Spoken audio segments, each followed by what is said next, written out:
And another thing I was thinking of as well is an approach that sometimes is used of, exclusion for children. So whether they're excluded from an activity or from a trip or from an event or whatever that may be, due to maybe behaviour that they've had or anything. I know that's definitely something that has stuck with me since not being able to go on my Year 7 camp, that I wasn't able to go because the teacher actually didn't, said she couldn't handle me for that time. So, that was honesty there, but also I missed out because there was no, so is there something that can be, like a different way and approaches that might be able to be taken by schools and things if that's something that they are indicating might happen, so that a child may be, eventually not being able to do a certain thing, or whether they also, your child maybe had come home and said that I didn't get to do this today or things like that. So what's sort of the, I think it depends on whether it's being used as a punishment or whether it's a safety concern. But there's always a way of finding a solution for these things. And it is sometimes about being really creative in the approach that you take. Sometimes there can be really serious safety concerns. If you're the only teacher on a school camp responsible for children, and you've got a child who is non-compliant, and when they're not medicated at night things could be tricky, that doesn't mean they shouldn't go on camp, but it means you might need to wrap another plan around them and just try and be as creative as you can, because we know that if our kids have a really strong sense of belonging, they will do well. And when you send them messages about, well, you can't go on camp and you can't go on this trip and you're not allowed to do this, it just erodes their whole sense of whanaungatanga, and that's not going to make things better for that child. So sometimes it's about parents and schools working together collaboratively to, okay, well, this child might be able to go on camp for the day, or actually I'll go on camp with them, or I won't go on camp with them, but I'll be just down the road in a motel so that if something goes wrong I can whiz in, or actually I'll be on the phone, or can we think really carefully about who's going to be in the bunk room, or just being really careful about the way that you present things, and also preparing a child so they can be successful. So do they need a social story? Do they need some visits out to the camp beforehand? Do they need to know exactly what is expected for every activities? Is there one activity that's going to be particularly anxiety provoking that needs to be managed in a different way? How can you do things creatively? What about schools that might not have, or families that might not have the ability to, get time off work to go, or to be, in a motel down the road, or even teachers that just, feel they don't have the capacity and there's no other options, and they might not have as much funding and things like that. So what about sort of any recommendations on that, sort of how that could be dealt with from in perspective of different decile schools and things like that, and the, I suppose the situation and the environment they might be in.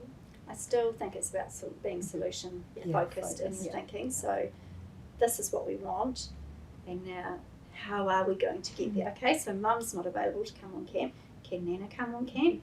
Is there a teacher aide that could come on camp that's happy to come out? Do we just need mum? I mean, our camps are generally quite close to school, so do we just need mum to come out and stay the night after work and then head off to work at 6 in the morning so that she's there? There's always ways around things.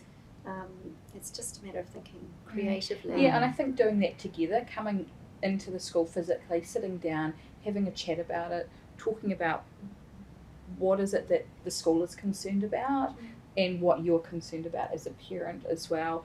And maybe it's sharing a video of the camp so that the student knows what to expect. It might be looking at the timeline of activities. It might be, like you were saying, being flexible about how they're going to be at camp. Are they going to stay the night or not stay the night? Can a teacher bring them for the day and then return back? Often school camps, it's not two teachers, they're there for the week. It's, people are coming in and out all the time. So looking at it well ahead of time as well, not sitting on it and stewing and worrying.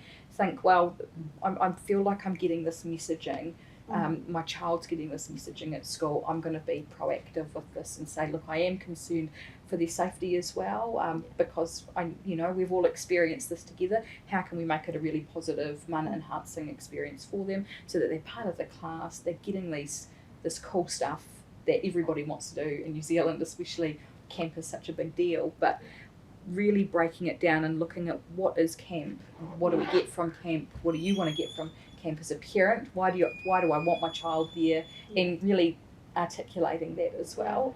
Schools are flexible, and even if they don't feel that they are, all schools have the capacity to be inclusive, and it's actually the school's job to be creative and to work that stuff out with you. And as is well. that irrelevant of the child having a diagnosis or not? So even if that, Absolutely. because I would have thought previously, if my child doesn't have anything diagnosed, then they're sort of not able to get any help because there isn't anything sort of there. But is that also something of look, maybe you're in between trying to look into getting diagnosis, or you're not being able to afford it, or you haven't sort of looked into that, but you know that there are underlying needs that aren't being met for your child, or that you're trying to navigate working that with the teacher, so you can still sort of look at those avenues. Well, it's about looking at the student and knowing them, who they are, and knowing what those patterns of behaviour might be, and where those planning for those.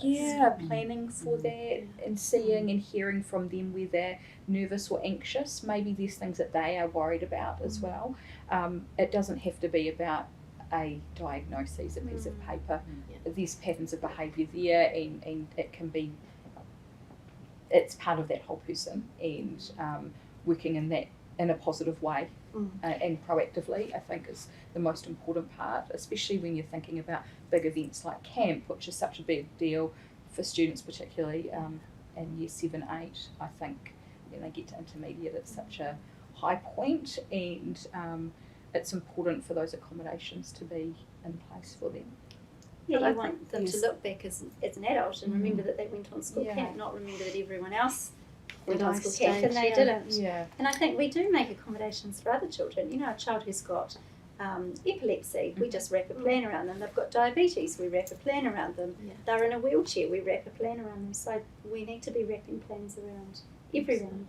And if, for whatever reason, that communication breaks down, or you don't feel that the school is taking on board what your concerns are, or if you think that your child isn't getting the support that they need. I mean, in the first instance, it's do your very best to sort of talk to the school and try and get them to sort of understand your perspective. And if that doesn't work, you always have access to your local ministry of education, and each school will have a service manager or an education advisor that they work closely with.